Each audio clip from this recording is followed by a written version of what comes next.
Magandang araw mga bata! Panibagong araw, panibagong aralin na naman ang ating tatalakayin sa araw na ito. Handa na ba kayo? Kung kayo ay handa na, atin ang simulan ang ating aralin. Simulan natin ito sa pamamagitan ng pagbibigay kahulugan sa melodiya.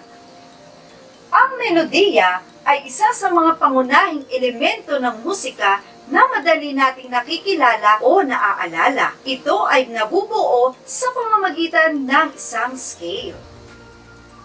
Ito ay binubuo ng iba't ibang note at tono na sunod-sunod at maayos na pinagsasama-sama upang makabuo ng kaaya-ayang tunog.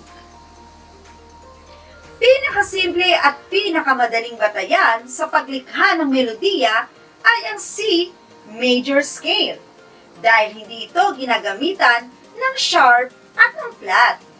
Ito ay binubuo ng 8 notes na sunod-sunod na nakaayos pataas sa staff. Ngayon naman, ating pakinggan ang tunog ng C major scale gamit ang Crescendo Musical Notation Software. Maririnig natin dito ang pataas at pababang tunog ng C major scale.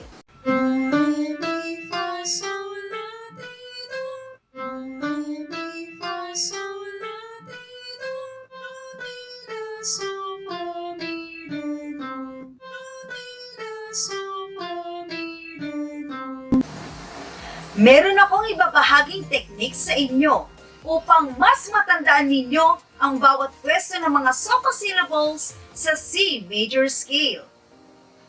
Gamit ang inyong mga palad, ang sobrang guhit na matatagpuan sa ilalim ng staff ay ang ledger line kung saan diyan nakapwesto ang C. Susunod, D, E, F, G, A, B, C. O ang Do, Re, Mi, Fa, So, La, Ti, Do. Sa ganyang paraan, mas madali ninyong matatandaan ang bawat pwesto ng mga sofa syllables sa C major scale.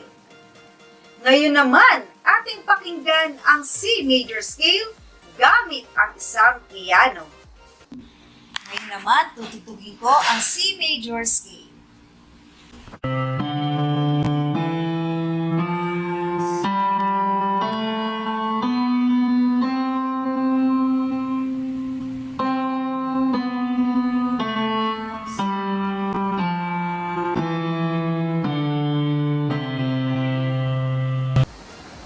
Ngayon naman, ating pakinggan ang iba't ibang halimbawa ng simpleng melodiya mula sa sofa syllables ng C major scale.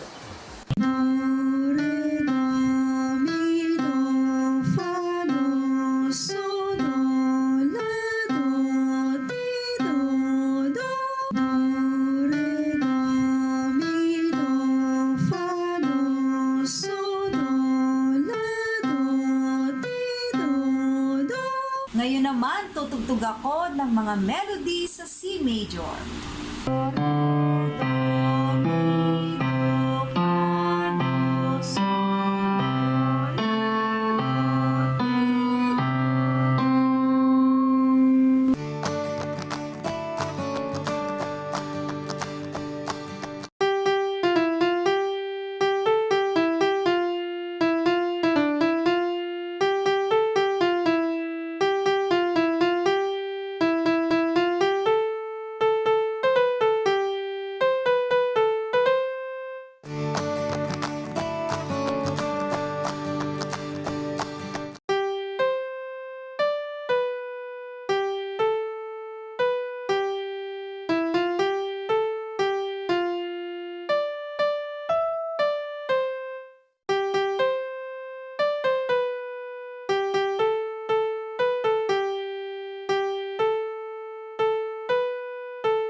Tandaan mga bata, sa paglikha ng simpleng melodiya, dapat alam mo ang mga sumusunod.